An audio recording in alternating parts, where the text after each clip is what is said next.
Je vais passer la parole au docteur Pierre Micheletti,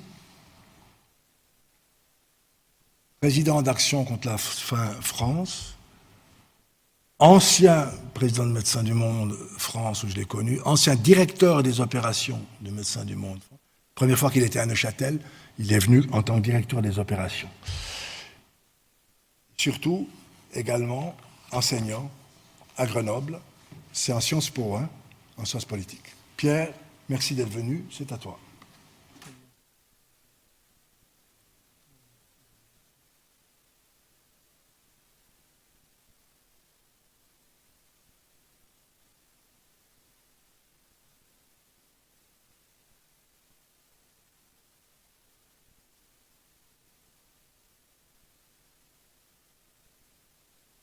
Bien, bonjour à tout le monde. Merci beaucoup, Nago, pour ta confiance. Je vais m'excuser d'emblée parce que je ne pourrai pas participer à l'après-midi et à entendre les collègues qui vont s'exprimer, et je ne pourrai pas non plus participer au débat à partir de 16h. Et je le regrette parce qu'il y aura sûrement des choses à ferrailler entre nous. Je dis ferrailler parce que ça nous arrive assez souvent avec Ronnie Broman, mais pas que. Et déjà sur le propos introductif de Nago, beaucoup de choses mériteront peut-être d'être discutées ce soir. Je retiens deux choses de son propos, en tous les cas, qui s'articulent avec ma propre intervention. Le premier, c'est insister sur le fait que quand nous parlons du mouvement humanitaire, de qui parle-t-on ? Parce que la première des questions, c'est que, comme j'ai l'habitude de le dire, il y a trois grandes tribus, au moins trois grandes tribus, que sont les organisations spécialisées des Nations Unies, le mouvement de la Croix-Rouge, et pas le CICR, le mouvement de la Croix-Rouge qui regroupe cette hétérogénéité qu'a évoqué Nago des sociétés nationales, de la fédération et du comité international, et puis la constellation des ONG, chacune de ces tribus étant elle-même très hétérogène. Et donc on va généraliser des débats qui mériteraient d'être ensuite affinés, parce que la position du CICR en Syrie n'est pas celle du Croissant Rouge syrien, qui n'est pas celle du Croissant Rouge qatari, qui était aussi présent en Syrie, avec des questions politiques sous-jacentes énormes. D'accord ? Donc je vais avoir un propos un peu généraliste. L'autre préambule qu'il a fait, qui sert à ma présentation, c'est sur cette notion de buzz médiatique. Et il a parlé entre autres, de deux situations qui ont généré ce buzz médiatique, celui du tsunami et celui du Biafra. Chacun des mécanismes qui ont alimenté ce buzz médiatique est adossé à une des problématiques que je vais partager avec vous. Le buzz médiatique du tsunami est indissociable du modèle économique des ONG internationales. Elles ont besoin de ce buzz médiatique pour faire tourner les compteurs des dons, et on verra dans quelle architecture financière globale s'insère ce buzz médiatique. Le buzz médiatique du Biafra, il est absolument indispensable à un autre sujet que je vais évoquer, c'est qu'il sert aux intentions politiques des donateurs.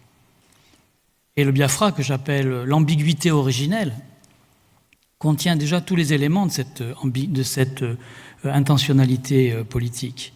Parce que De Gaulle, que cite Nago, était très intéressé par ce buzz médiatique que faisait Kouchner et d'autres dans la presse française et dans la presse européenne, parce que ce buzz médiatique participait à mettre l'attention sur les alliés du gouvernement nigérian et servait quelque part les intérêts de la France dans le jeu géopolitique qui s'exprimait alors au Biafra, et la France avec des arrière-pensées qui ont été évoquées, des arrière-pensées politiques, des arrière-pensées sur le pétrole, etc.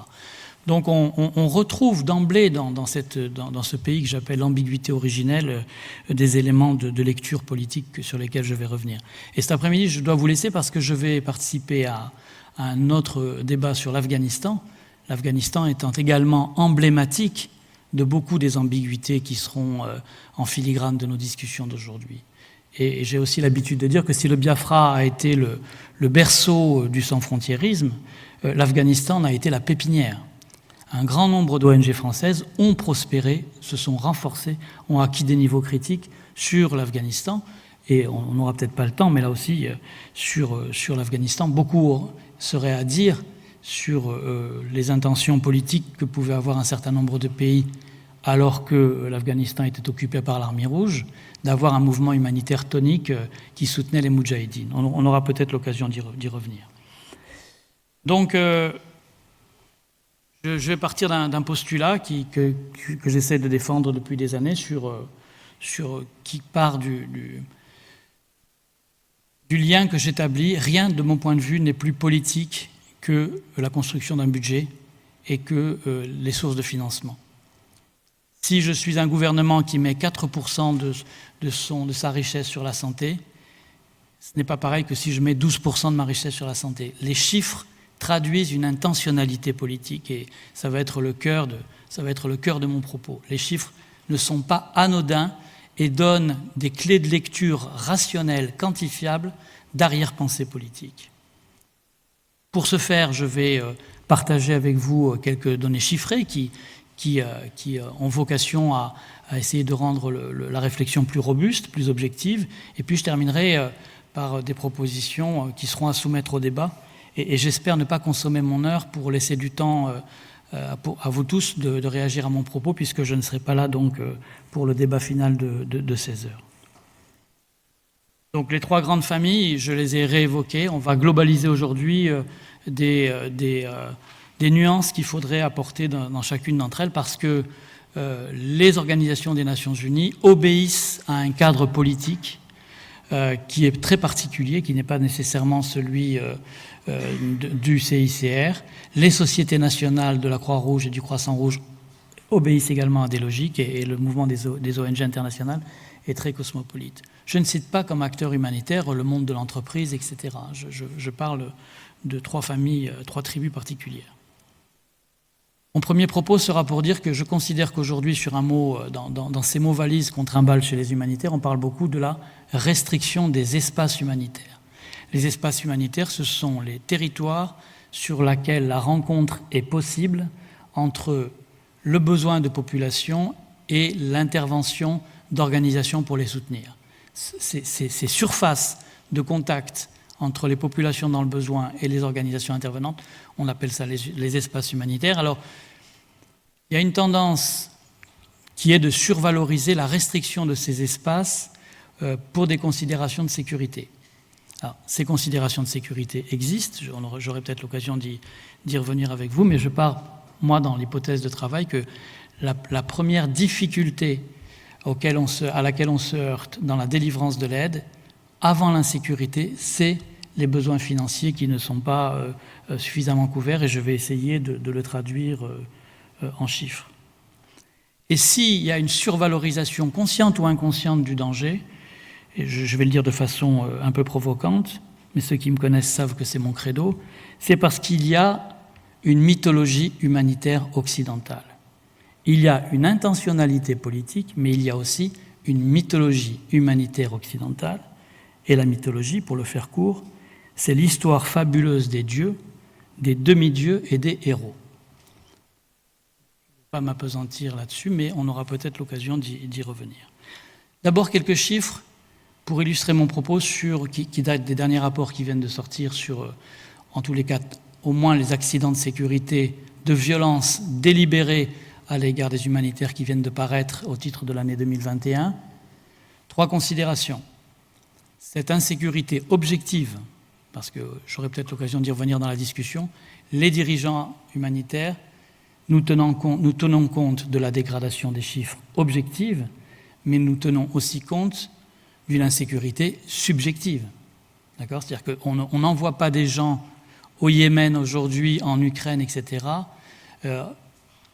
sans une certaine appréhension et des considérations fortes pour la sécurité, et on ne va pas attendre des pépins de sécurité auprès de nos équipes pour se poser des questions. Donc il y a quand même une auto-limitation qui renvoie à des considérations d'insécurité subjective.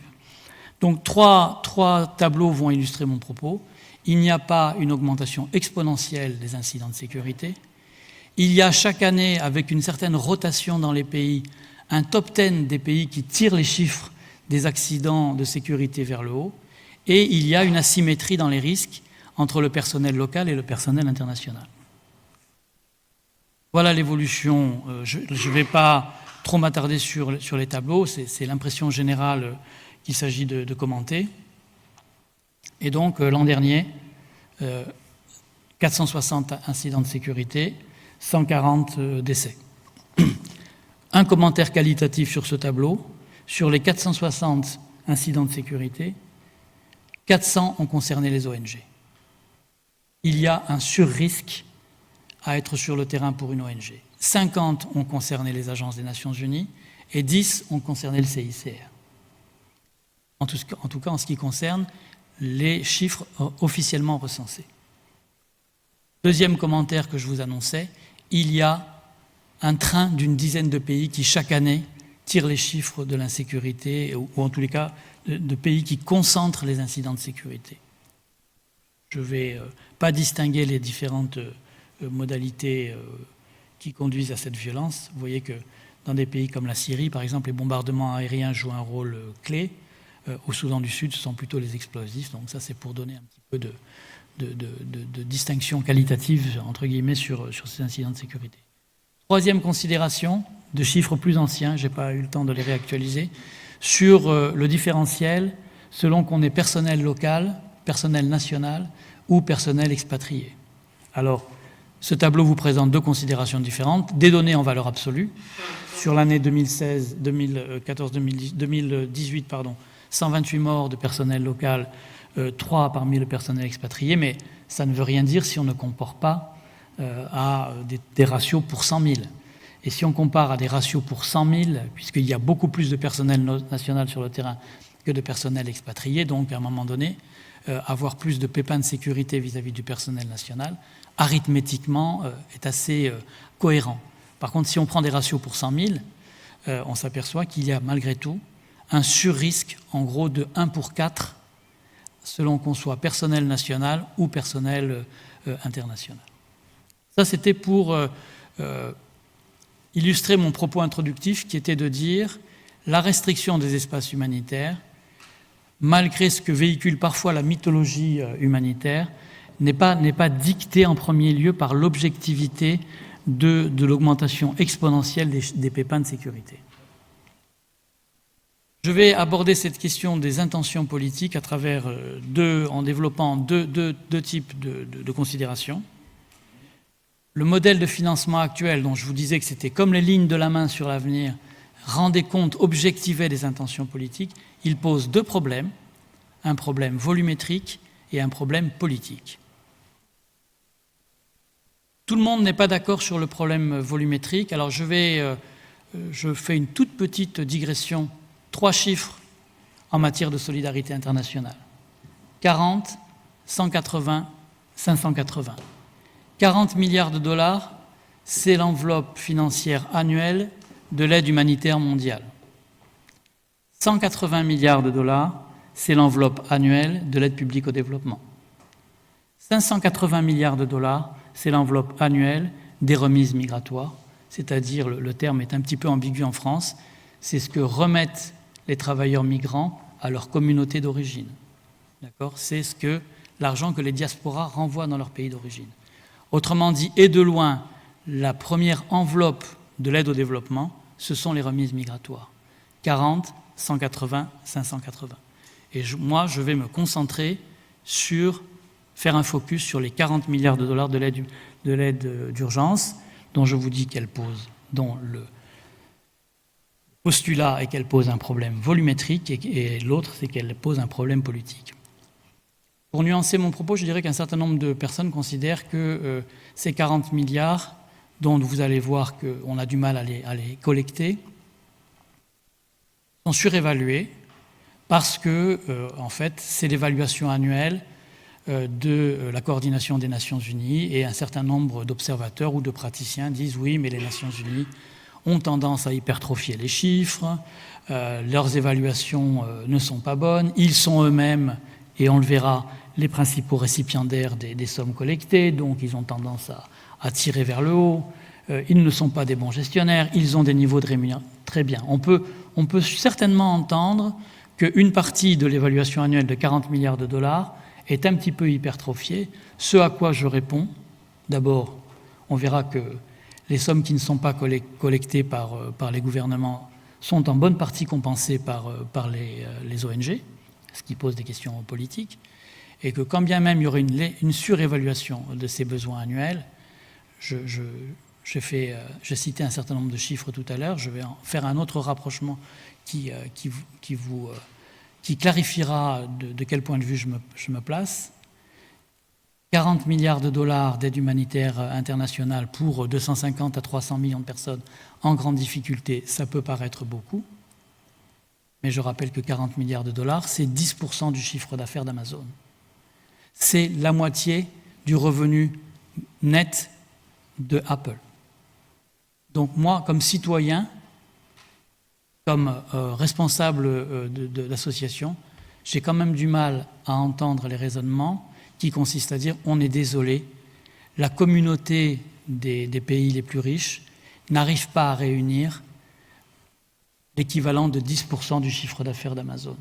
D'où des positions comme celle de Thomas Piketty, qui est de dire si on n'y arrive pas avec les fonds gouvernementaux, il faut taper sur les bénéfices nets des dirigeants de ces grandes entreprises.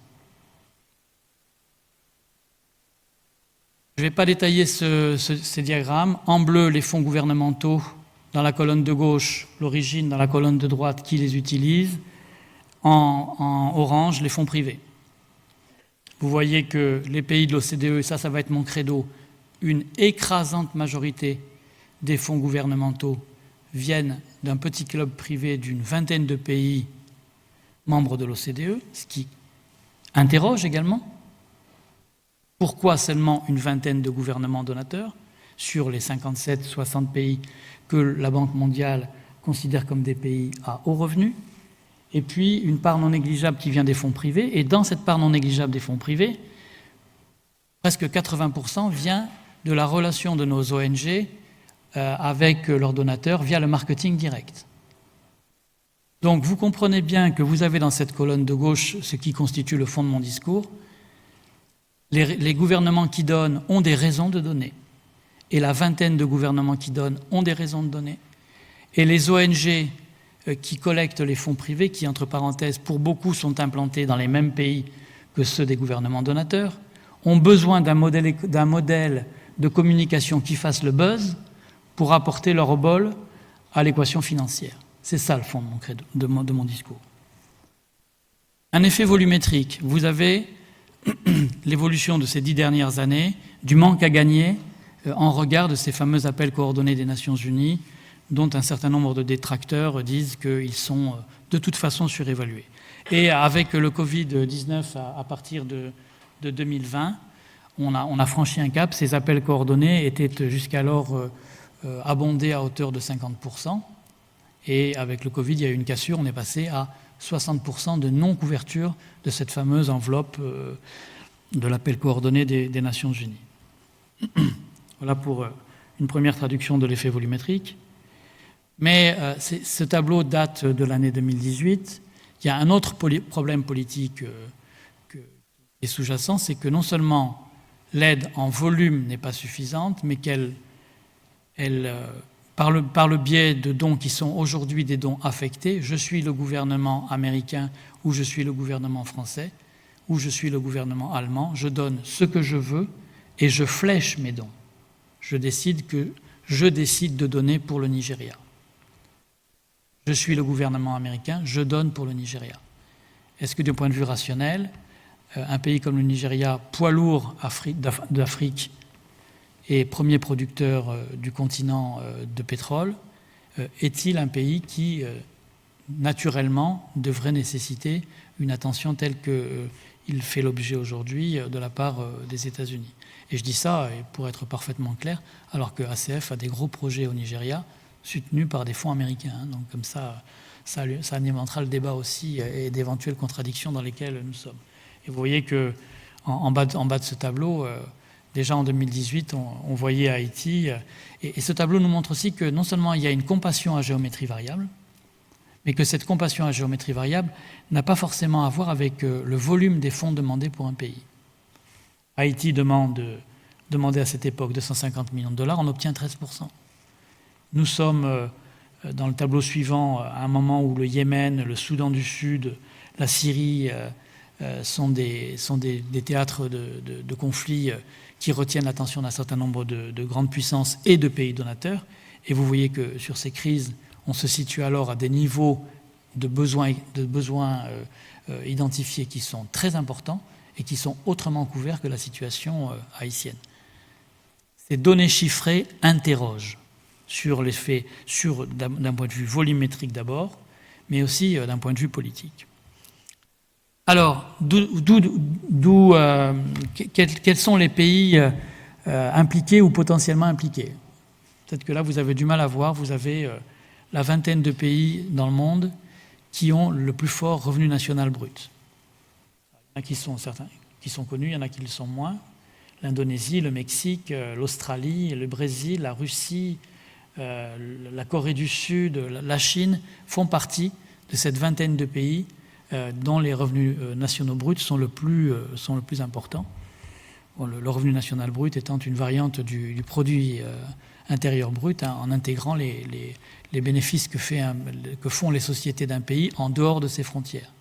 Quand Renault fait des affaires en Chine ou en Russie, ça va alimenter le revenu national brut. Quand Renault fait des affaires en France, c'est le PIB. Voilà, en 2018, le top 20 des pays contributeurs. La Turquie est un artefact. Je ne vais pas le commenter là, ça me consommerait éventuellement trop de temps. Et vous voyez qu'il y a quand même des caractéristiques qui se dégagent des 20 pays donateurs versus les 20 pays les plus riches. Pourquoi ?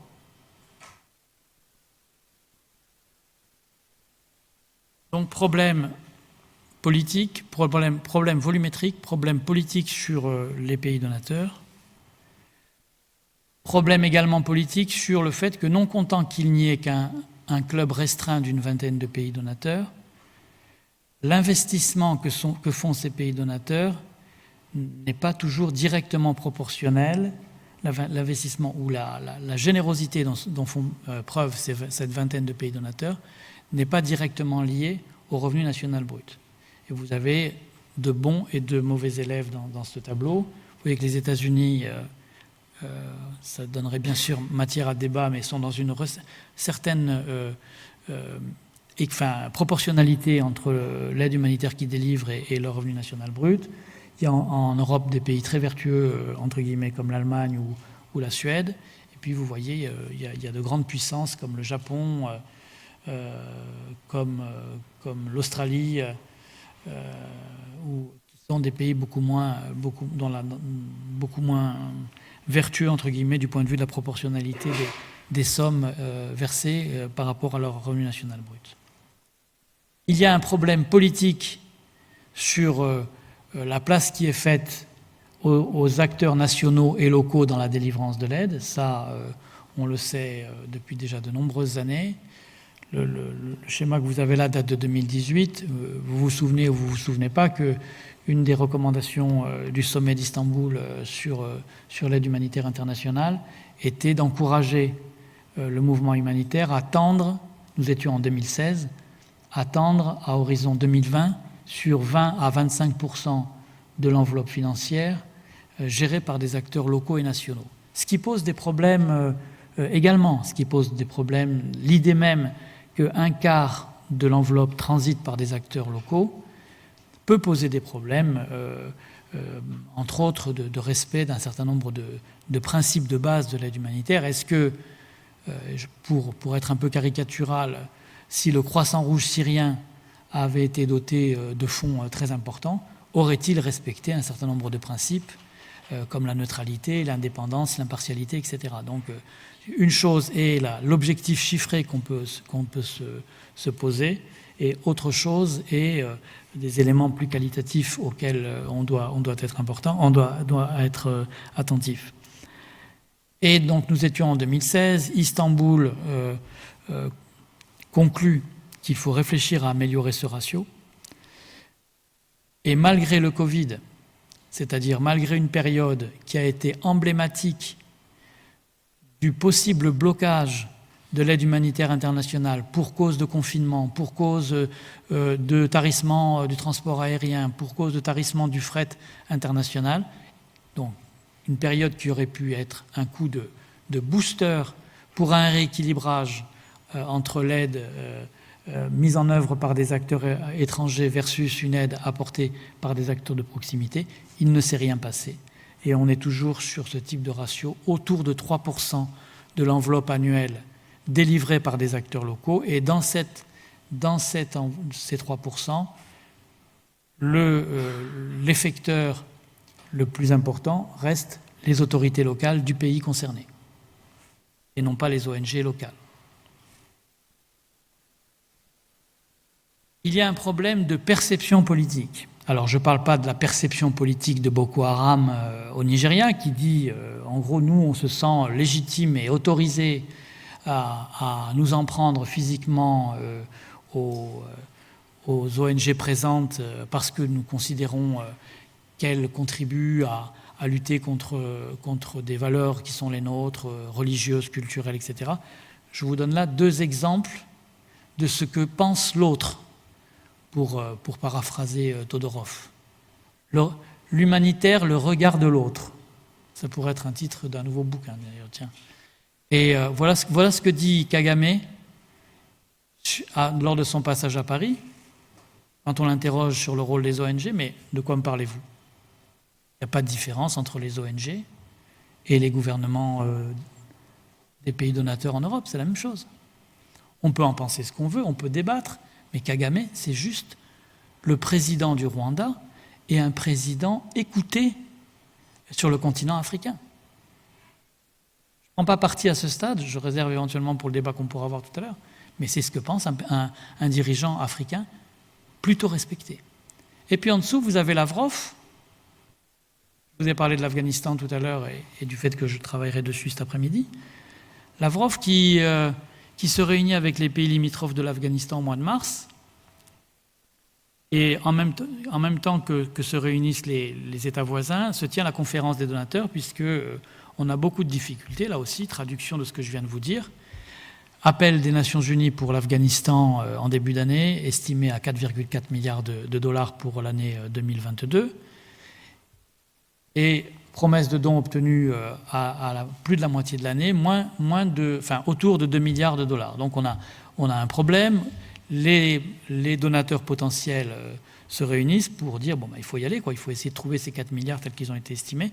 Et en marge de cette conférence des donateurs, voilà ce que dit Lavrov, en gros, c'est ça fait 20 ans que vous, les Occidentaux, intervenez dans ce pays, en train de faire la promotion de modèles politiques et de modèles de société que vous voulez imposer à ce pays.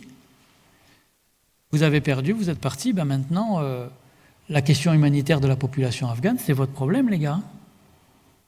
On voit bien qu'on est quand même loin, à travers ce propos, de l'idée d'un certain universalisme, de ces fameux premiers piliers des principes humanitaires, qui est le pilier d'humanité.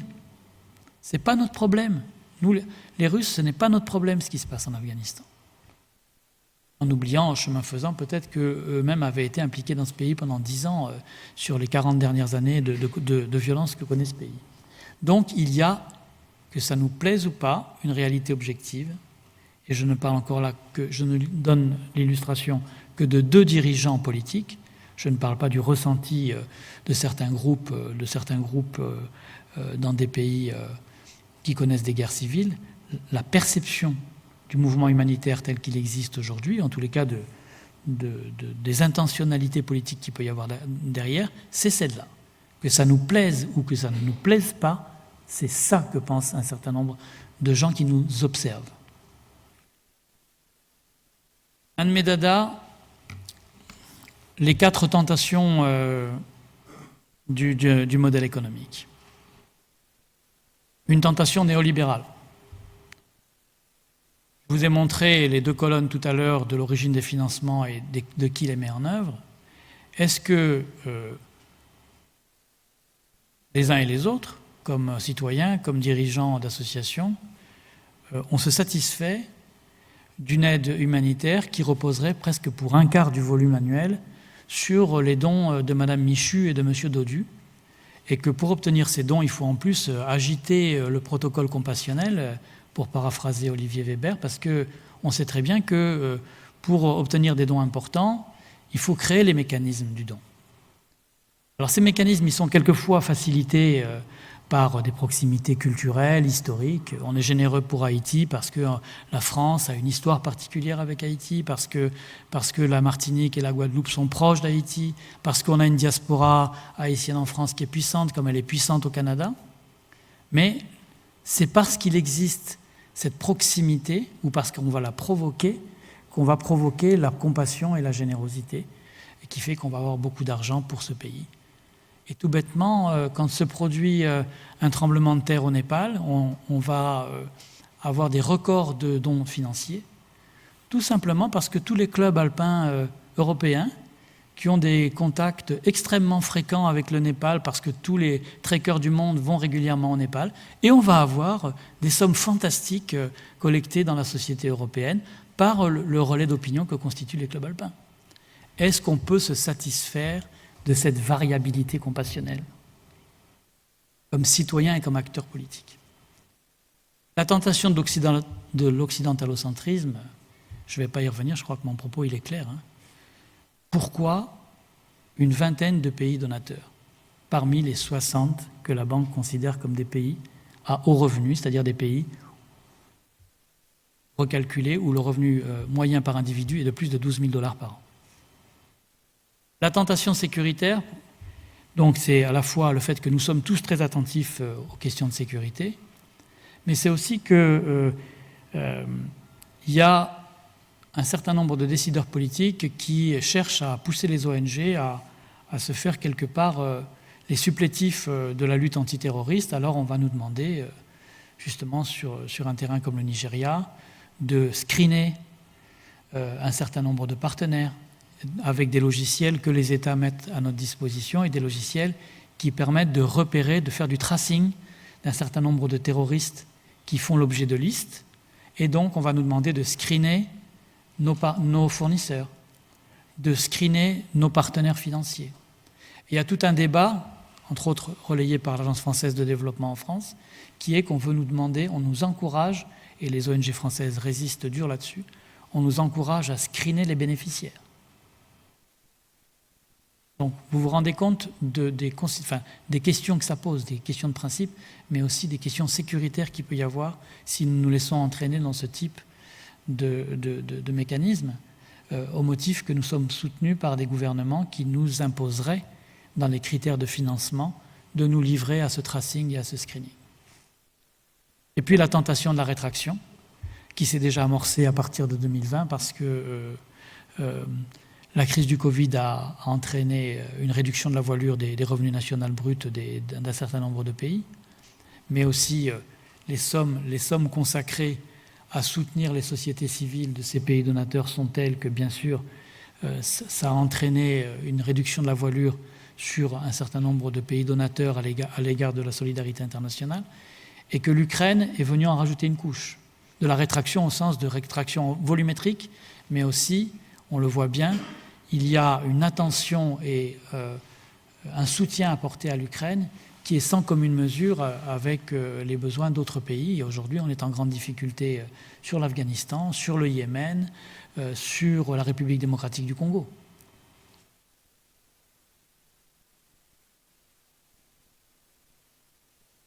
Donc, au total, faire un petit point d'étape avant de passer à quelques pistes de réflexion que je voulais partager avec vous. Au total, le modèle de financement tel qu'il existe aujourd'hui, il pose un certain nombre de problèmes, j'ai passé du temps à les décrire, mais il n'arrive pas à réunir les sommes nécessaires. Il entraîne des formes de limitation et de subordination d'un certain nombre d'acteurs à la volonté politique des pays donateurs, et l'archétype de cette manipulation politique résidant dans le rôle qu'on voudrait nous faire jouer dans le cadre du contre-terrorisme, le COTER en anglo-saxon. Et donc, on on nous met en situation d'accepter cette équation financière et politique et de dire aux ONG, finalement, l'Afghanistan, ce n'est pas le problème d'un grand pays donateur comme la Russie, mais c'est votre problème à vous. Débrouillez-vous pour contribuer à trouver des finances pour aider la population de ce pays. Quelques pistes de réflexion de ma part. D'une posture de quelqu'un qui n'est pas favorable au modèle néolibéral. C'est ma position. De la part de quelqu'un qui n'est pas favorable au modèle néolibéral, donc qui n'est pas favorable à l'idée que la mère Michu et le père Dodu devraient avoir une responsabilité à porter sur les épaules pour se préoccuper du Rwanda, enfin du Yémen ou de l'Afghanistan. Donc c'est des positionnements qui font plutôt la part belle à la responsabilité des États plus qu'à la responsabilité des sociétés civiles. La première, c'est donc de considérer qu'il faut élargir le cercle des pays donateurs, ne pas se satisfaire de ce petit club fermé de 20 pays donateurs, et de trouver les moyens de mettre à contribution les 57 qui aujourd'hui sont classés comme à haut revenu.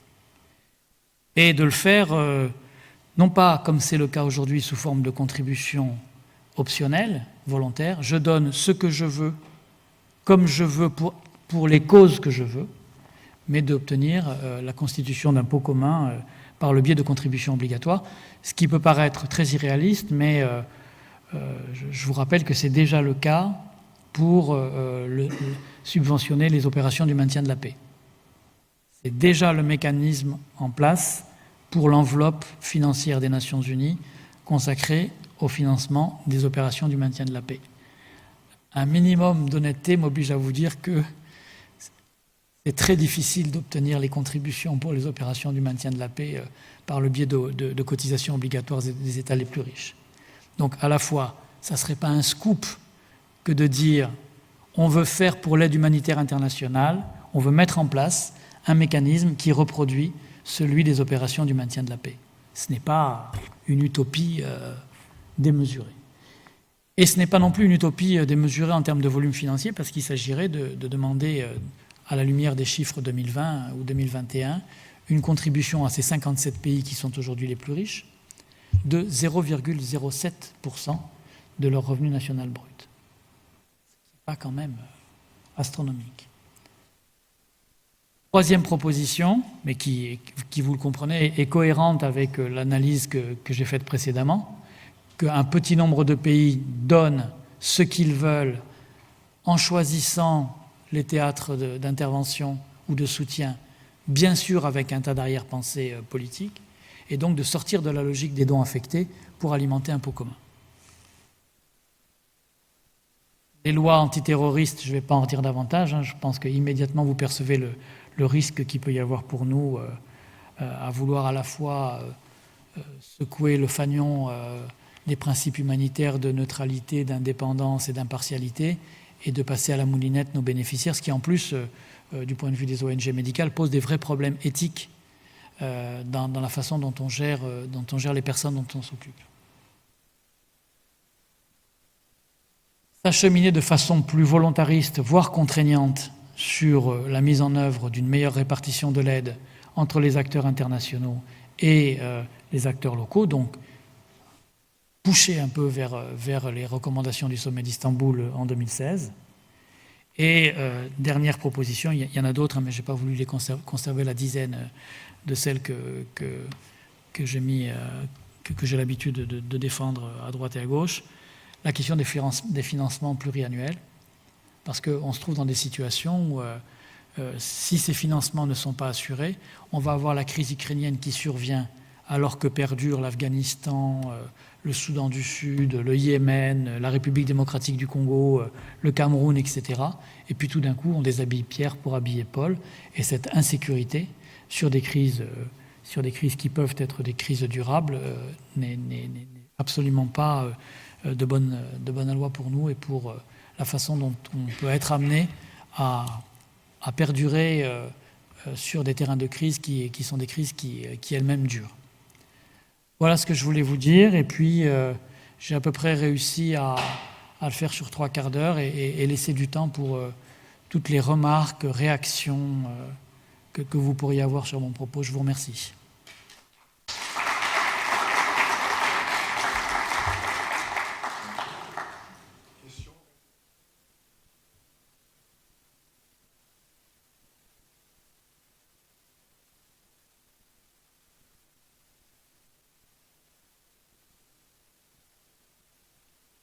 Allez-y, allez-y, monsieur.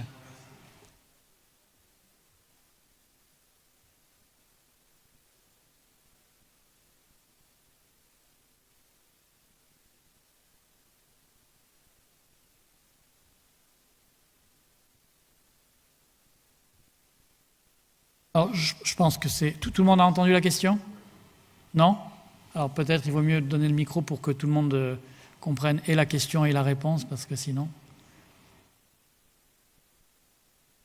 Sur les 40 pays non donateurs à l'aide internationale, qu'est-ce que vous connaissez de la société civile sur place? Est-ce qu'il y a des grandes ONG et une pression civile aussi, puisqu'on peut partir du principe que s'il y a de l'aide internationale ou une pression sur la donation, par exemple de la Suisse ou de la France, c'est parce qu'il y a des gens qui sont intéressés à l'aide humanitaire en Suisse et en France. Alors, je ne vais pas répondre pour la quarantaine qui ne sont pas concernés, je vais répondre pour un ou deux que je connais un petit peu, l'Inde et la Chine. Et ma réponse sera un peu distincte, puisque Action contre la faim a développé une délégation de plein droit en Inde, et que la posture des autorités ou des acteurs sociaux en Inde, c'est de dire à la fois c'est bien parce que vous nous reconnaissez en tant que grande puissance, vous nous reconnaissez en tant que partenaire politique et vous nous reconnaissez aussi pour nos compétences médicales, opérationnelles, etc. Mais excusez-nous, on est le pays au monde où il y a le plus de sous-nutrition, on est le pays au monde où il y a les plus grandes inégalités sociales. Merci de votre confiance technique, politique, etc. Mais on va commencer par s'occuper des plus pauvres chez nous et après on veut bien commencer à se projeter à l'extérieur.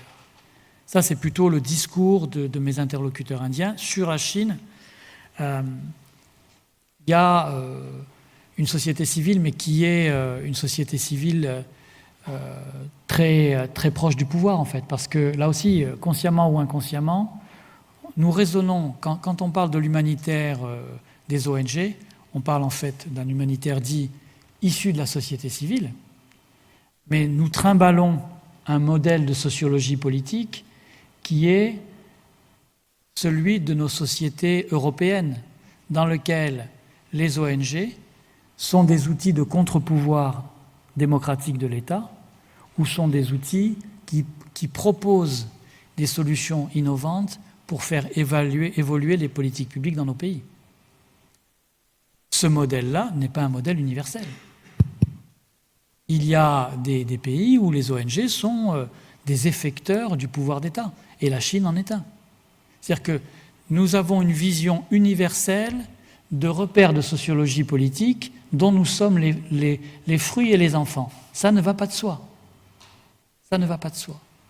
Et donc la Chine est emblématique de ce que je vous dis. La Chine, si elle doit intervenir, d'abord, elle est plutôt un partenaire économique qui va aider les pays ou défendre l'idée qu'elle aide les pays par des grands travaux, par des infrastructures, etc., etc. Et si elle mandatait des ONG, les ONG chinoises, à ma connaissance aujourd'hui, très peu ont une liberté de ton, une liberté d'expression qui soit comparable au mouvement des ONG européennes issues du sans-frontiérisme ou autres.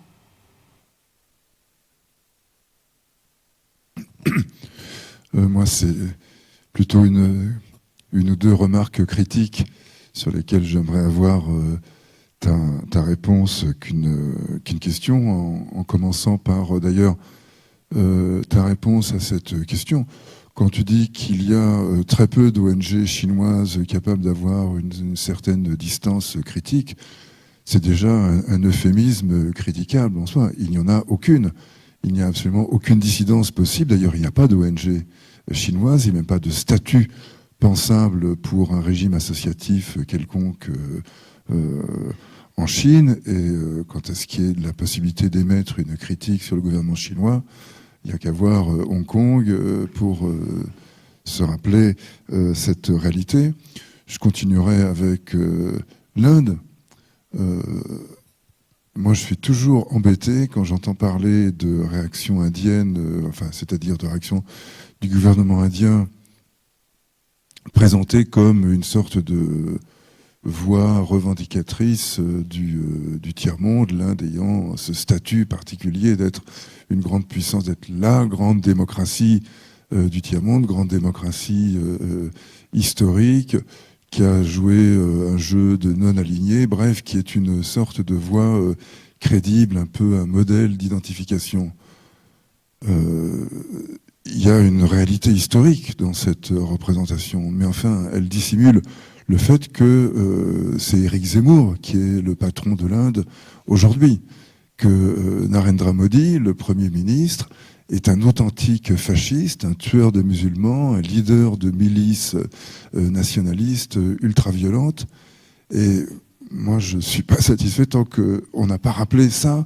D'abord, c'est un peu comme quand on parle, disons, pour faire plaisir à Nago, d'Israël comme seule démocratie au Proche-Orient, en oubliant de rappeler qu'elle a sa botte militaire sur la nuque de 5 millions de Palestiniens et qu'il est quand même difficile de parler de démocratie dans ces questions-là. Donc la manière dont on évoque les pays me semble très importante parce qu'elle est indicative de la façon dont on se représente le monde et ses différentes composantes. Et donc je terminerai ces remarques critiques par les citations que tu as faites de Kagame et de Lavrov. Je sais bien que c'est pas par sympathie, mais n'oublions pas que dans les deux cas, ces gens-là sont les destructeurs de leurs voisins. Et que là aussi, il est important...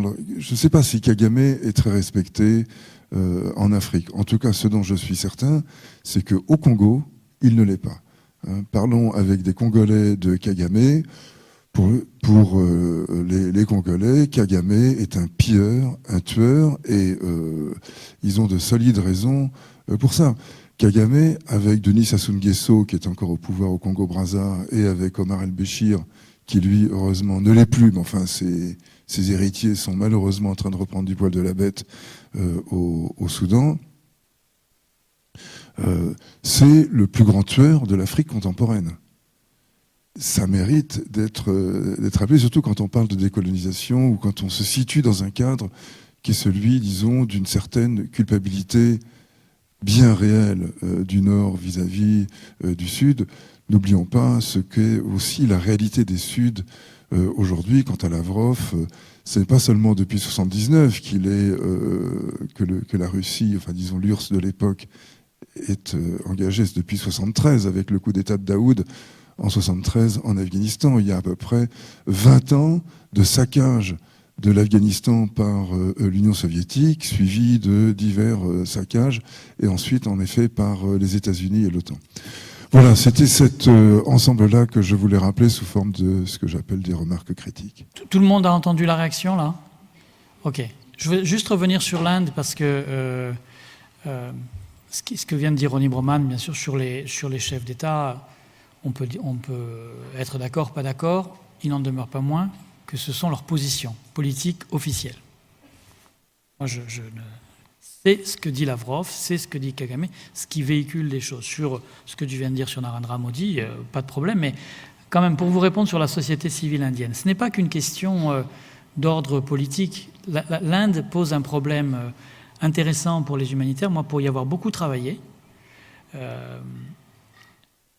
Le problème est le suivant, c'est que, je vous disais, il y a un modèle politique, un modèle de sociologie politique que nous véhiculons comme ONG européenne qui n'a pas nécessairement valeur universelle.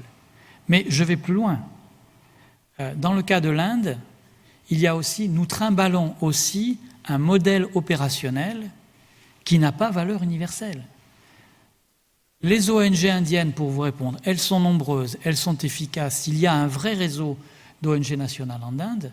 Pour les avoir vues travailler, en particulier dans le golfe du Bengale, les modes opératoires des ONG indiennes face à un cyclone dans le Bengale n'ont rien à voir avec les modes d'intervention qu'on qualifie volontiers de SAMUSARD, parce que nous sommes les héritiers du SAMU en France, d'une forme de médecine d'urgence.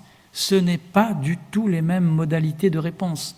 Là où nous serions arrivés dans le golfe du Bengale avec des soignants, des médicaments, des chirurgiens, etc., les Indiens, quand ils ont été confrontés dans une partie de leur pays au tsunami, c'est un mode de réponse très différent. Les morts, on les enterre. Les blessés, on fait ce qu'on peut avec la faiblesse du système national de santé tel qu'il existe, et on met le paquet de l'aide, qu'elle soit issue des ONG ou de l'État, sur j'aide l'agriculture locale à redémarrer, j'aide la petite pêche artisanale à redémarrer. C'est un mode de réponse sociétale à un même événement qui est le tsunami, qui n'obéit pas du tout à nos canons opérationnels. Ils ne sont pas dans la même situation, ils n'appréhendent pas la complexité des événements traumatiques de la même façon, et eux, ce n'est pas les ambulances et les médecins qui leur importent, c'est comment je fais redémarrer l'économie locale des zones concernées par le cyclone ou par le typhon. C'est une posture dont nous aurions peut-être bien besoin, nous les ONG occidentales, sur certains théâtres de nos interventions.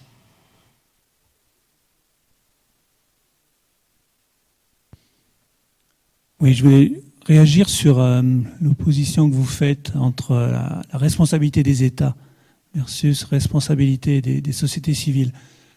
Ma compréhension, c'est quand même que déjà, derrière les États, il y a les citoyens qui payent leurs impôts. Donc s'il y a une mobilisation, une sensibilisation, une information et un éclairage donné aux sociétés civiles sur les problématiques, potentiellement, ils peuvent stimuler, imposer, ou en tout cas faire leur travail de citoyen auprès des États. Et puis, par ailleurs, la mobilisation de la société civile, c'est aussi quand même un moyen, et je pense qu'il y a quand même quelques acteurs humanitaires qui ont choisi cette voie pour avoir un certain degré d'indépendance, de flexibilité, mais aussi de sensibilisation, pas juste la corde sensible, le buzz et les images chocs, mais aussi pour rendre les citoyens conscients et les faire aussi être, on peut espérer, parfois acteurs d'un acte de solidarité. Donc l'opposition entre les deux me semble un petit peu délicate. Pourquoi pas les deux, hein, finalement les deux responsabilités en parallèle. Pas de réponse à faire, c'est un témoignage que vous apportez, juste pour vous dire que je fais une lecture politique, mais de ma propre existence, je ressors avec l'analyse que la richesse de ce que j'ai pu avoir fait, c'est au niveau de la rencontre. C'est au niveau de la rencontre, sous toutes ses formes. Oui, une petite question. Est-ce que vous n'avez pas le sentiment que l'aide humanitaire se substitue parfois à la responsabilité des gouvernements concernés sur place et favorise en fait leur incurie et leur prédation et de toutes leurs responsabilités, notamment dans le domaine de la santé et d'autres. Voilà, merci. J'ai répondu, madame, en vous parlant du Nigeria. Est-ce que ce poids lourd économique de l'Afrique est un pays où on doit mettre le paquet aujourd'hui alors qu'il tire des revenus énormes de la production pétrolière? Je me permets de répondre à madame aussi. Effectivement, moi je le vois en RDC et souvent le grand problème de la RDC et notamment des soins, c'est l'accès aux soins. Et il est clair qu'il y a une incurie du gouvernement actuellement du Congo sur le fait que l'accès aux soins est très compliqué parce qu'il est financier. Et je leur dis toujours, mais ça c'est votre travail politique d'avoir une vraie sécurité sociale pour que les gens ne reçoivent pas des soins selon leurs revenus. Donc j'adhère tout à fait à ce que vous dites sur ce plan-là. Bon, on va remercier Pierre. Je vous donne 5 minutes de pause et ensuite